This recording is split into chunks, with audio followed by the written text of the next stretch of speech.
नमस्कार प्रणाम दोस्तों, आप सब कैसे हैं। उम्मीद है कि आप बहुत ही अच्छे होंगे। भोजपुरी इंडस्ट्रीज के लिए बवाल खबरें निकल कर आ चुकी है, वो भी खेसारी लाल यादव जी के तरफ से। आपको बता दूं कि खेसारी लाल यादव जी का जल्द ही बॉलीवुड इंडस्ट्रीज में जो है एंट्री होने वाला है। आपको बता दूं कि खेसारी लाल यादव जी का 2 घूंट गाना जो है ट्रेंड तो कर ही रहा है। उस गाने के जो है कमेंट सेक्शन में आप जाकर देखेंगे तो वहाँ पर जो है बालवीर जी यानी देव जोशी, जिसे हम बालवीर जी के नाम से भी जानते हैं, वो भी कमेंट उसमें किए हैं।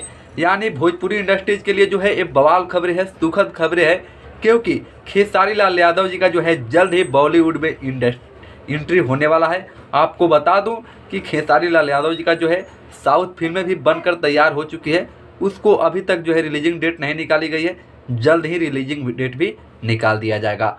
आपको बता दें कि ये बहुत ही बवाल खबरें हैं। आपको इस वीडियो को ज़्यादा से ज़्यादा शेयर करके खेसारी लाल यादव जी के हर एक फैंस के पास पहुंचाना चाहिए, क्योंकि सब कोई जानकर जो है खुशी से झूम उठे। आपको बता दें कि आज ही एक जाड़ा लागत सॉन्ग जो है खेसारी लाल यादव जी का रिलीज हुआ है blue beat Bhojpuri YouTube channel के माध्यम से। अभी तक उस गाने को नहीं सुने हैं तो जाकर सुनकर और बताइए कमेंट सेक्शन में कि ये गाना आप सभी को कैसा लगा।